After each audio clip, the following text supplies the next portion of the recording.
Hello दोस्तों।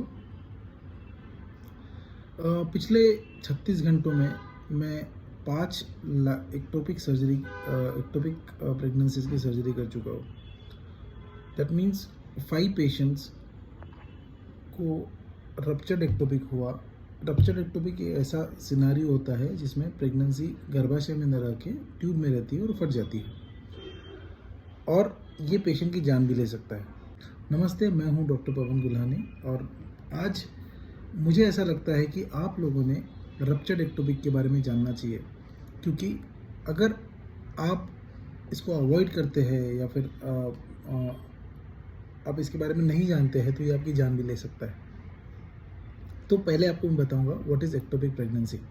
सी everybody, आप सबको पता है कि प्रेगनेंसी कहाँ रहती है। प्रेगनेंसी गर्भाशय में रहती है और 9 महीने में बढ़ के बाद में डिलीवरी होकर बच्चा बाहर आता है। लेकिन कुछ कंडीशंस में प्रेगनेंसी गर्भाशय में न रह के गर्भाशय के बाहर रहती है, और उस प्रेगनेंसी को बोलते हैं एक्टोपिक प्रेगनेंसी। अभी ये प्रेगनेंसी कहाँ रह सकती है? ये प्रेगनेंसी फैलोपियन ट्यूब्स में रह सकती है, ये प्रेगनेंसी सर्विक्स में रह सकती है, ये प्रेगनेंसी ओवरी के ऊपर रह सकती है, और ये प्रेगनेंसी एब्डोमेन में कहीं और भी रह सकती है। सो एनी प्रेगनेंसी जो प्रेगनेंसी गर्भाशय के बाहर है उसको एक्टोपिक प्रेगनेंसी हम लोग बोलते हैं। अभी ये प्रेगनेंसी क्यों रह सकती है, क्यों हो सकता है ये सारे प्रॉब्लम्स? तो बहुत बार इसके कारण पता नहीं होते।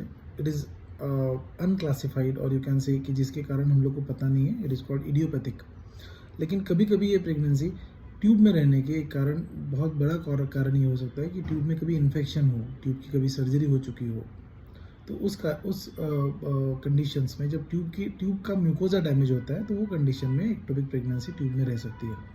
एक्टोपिक प्रेगनेंसी में क्या होता है कि ट्यूब की साइज़ बहुत छोटी होती है गर्भाशय के कंपैरिजन में। तो जब भी प्रेगनेंसी ट्यूब में रहती है तो एक लेवल तक बढ़ के उसके बाद में ट्यूब का साइज़ उसको अकोमोडेट करने के लिए छोटा पड़ता है। तो वो बढ़ती हुई प्रेगनेंसी ट्यूब को रप्चर कर देती है, और प्रेगनेंसी हाइपरवेस्कुलर स्टेट है जिसमें ब्लड सप्लाई बहुत ज़्यादा होता है। तो ऐसे कंडीशन में वहाँ से बहुत ज़्यादा ब्लीडिंग होती है। कल यू वोंट बिलीव, मैंने एक प्रेगनेंसी ऑपरेट की, रप्चर्ड प्रेगनेंसी। वो पेशेंट का वजन था 35 केजीज। एक 35 केजीज के पेशेंट में जनरली ब्लड जो होता है पूरे बॉडी में, that is around 4 to 4.5 litres. लेकिन वो पेशेंट के पेट में तकरीबन 3 से 3.25 लीटर का ब्लड कलेक्शन था।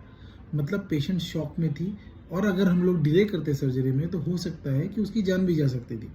तो इसके लिए बहुत ज़रूरी होता है कि आप रप्चर्ड एक्टोपिक प्रेगनेंसी को आइडेंटिफाई करें और उसको एक्नॉलेज करें। अभी हम लोग ऑब्वियसली कोई भी स्त्री जो है उसको रप्चर्ड एक्टोपिक प्रेगनेंसी जानबूझ के अपने इसमें इंस्टॉल तो नहीं करके लेगी। तो उसको प्रिवेंट कैसे किया जा सकता है? तो बेसिकली प्रिवेंशन के लिए बहुत ज़्यादा ऑप्शंस नहीं है। प्रिवेंशन के लिए the only thing is that जब आपको कुछ इन्फेक्शन होता है तो जल्दी आपको कंसल्टेशन करना है। लेकिन early diagnosis can work in pregnancy, ectopic pregnancies, because ectopic pregnancy अगर अर्ली हम लोग कैच करते हैं तो उसको इंजेक्शन के द्वारा, इंजेक्शन देके उसको टर्मिनेट किया जा सकता है आपको बिना हार्म किए।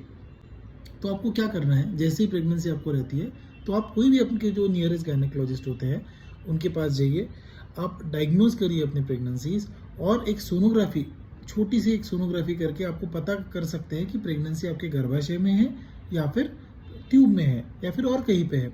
अगर आपकी प्रेगनेंसी गर्भाशय में है तो आप रूटीन ट्रीटमेंट ले सकते हैं। लेकिन अगर प्रेगनेंसी गर्भाशय के बाहर है और वो अर्ली डायग्नोज होती है, generally within 1.5 month of your last miss period, तो आप इंजेक्शन के द्वारा ये प्रेगनेंसी को टर्मिनेट कर सकते हैं। और बिलीव मी, अगर ये प्रेगनेंसी रप्चर भी होती है तो आपको जल्दी पता चल जाता है और आपकी जान भी इससे बच सकती है।